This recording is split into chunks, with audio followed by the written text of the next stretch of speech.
Welcome back to Sunday Night in America. Tax day has come and gone, and many of us are still smarting from it.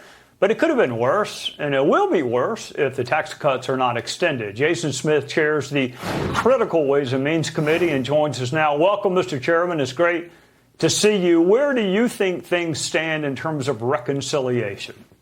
You know, we're getting closer. We're days away, is what I tell people. We've been working for this moment for almost 2 years now to deliver this tax bill. Of course, we know that all of Trump's tax cuts that are expiring at the end of this year would create a 22% tax increase on all Americans on average.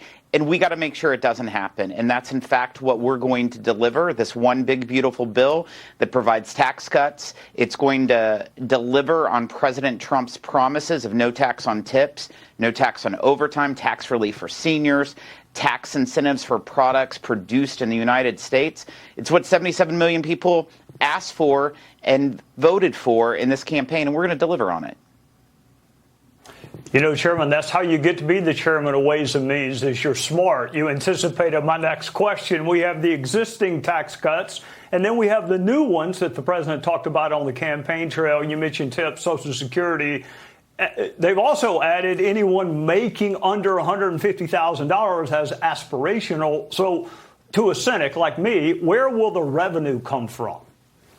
So I've said all along, we don't have a revenue problem. If you just look at the revenue over the last 50 years, it's averaged about 17% of GDP. Currently, under the current Trump tax cuts, we're at 17.2%. It's where the spending is the problem. Spending over the last 45 years prior to the last 5 was about 20% of GDP, but the last 5, it's been about 26% of GDP. So I believe we have a spending problem rather than a revenue problem. However, we're going to operate and find a lot of good tax policy that we need to change in order to deliver on better tax policy for working families and for small business owners and for farmers. All right, Chairman, Congress can and has in the past at least played a role with tariffs. Do you expect Congress to weigh in or let the president pursue that on his own? I mean, clearly you have your hands full, but you also have the prerogative of inserting yourself into tariffs if you want to. Trey, we have the opportunity to work with President Trump all the time. He is the only executive that I've ever worked with that is this approachable.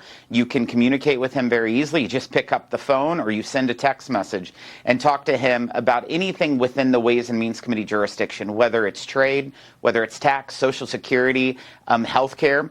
And we have been weighing in throughout the whole process when it comes to trade, but also tax. I really, really appreciate being able to work with our Commander-in-Chief.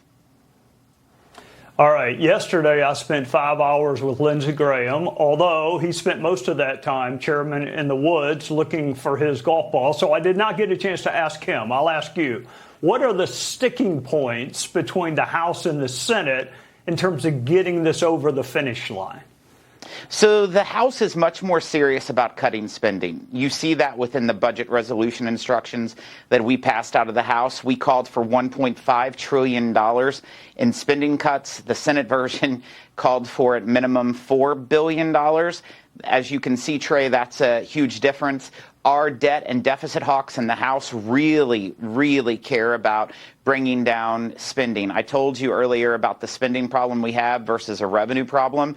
You also have to find the balance of threading this needle.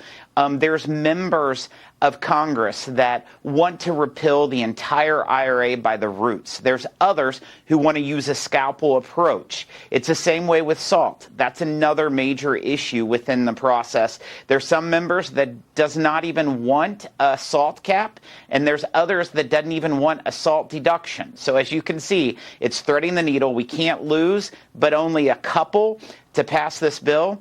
Failure's not an option, though, Trey. We're going to deliver for the American people. They're counting on us. They do not want a 22% tax increase at the end of this year. Jason Smith in the great state of Missouri, thank you for joining us on a Sunday night.